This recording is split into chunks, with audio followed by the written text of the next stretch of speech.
In order to help to support the back neck, I like to place a piece of cotton silesia across the back for support, which is basted through the neckline. The reason for I have this here is the collar will be sewn to this to the cloth at the back, and if you want to give something that's going to give it a bit more body, so by putting another cloth behind it and sewing to it, it helps reinforce it.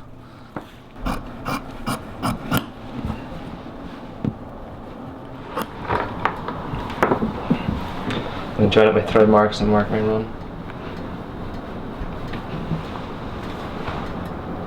Vent, waist, balance,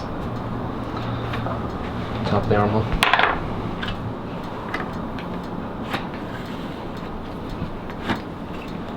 Most important by the match here is the balance point. Just this one right here. So the first seam we're attaching here is the back seam, which is 3/8, and that's not an inlay, that's just the seam allowance. So that is unaltering. It's the inlay on the forepart that is altered. Now from the wrong side, on the inside of the cloth, we stretch our waist. We're placing a very hot iron on the cloth here, so you want to be sure to do it on the inside of the coat. For fear that we burn the cloth, we do it on the inside only and not affect the right side of the cloth should we ever wish to alter it. I'm going to stretch this right all the way around here. Make sure that inlay doesn't get tight. If it does, it will show like a pull on the outside of the coat. Inside. Can you see that? Yeah, how much we've stretched it out.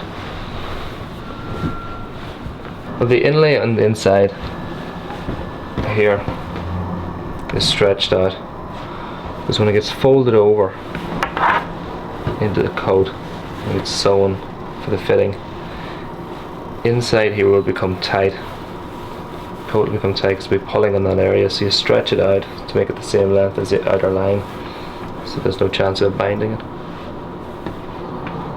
Typically what people do is just cut it very close here and then open it so you don't get, or nip it in so it doesn't have that problem. But the problem with doing that is you're cutting into the inlay, so then you can never let it out. Because I tailor the old-fashioned way, we do a lot of shrinking and stretching, and we're able to stretch our inlays. We have these heavy irons, the one beside me here, that can work the cloth out.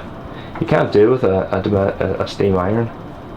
Factory irons that they have now, they just aren't heavy enough for that kind of work.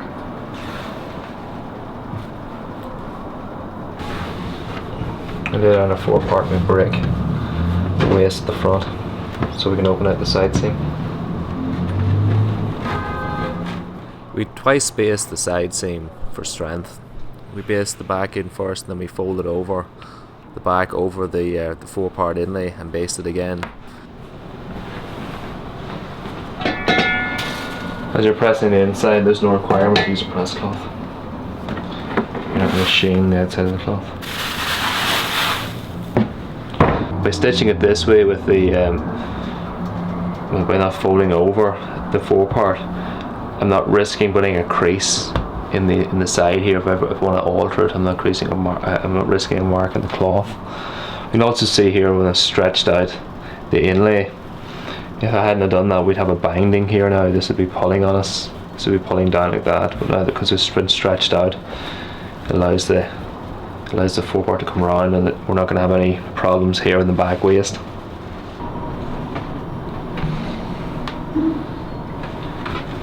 Just opening up the coat, breaking the waist through the foreparts.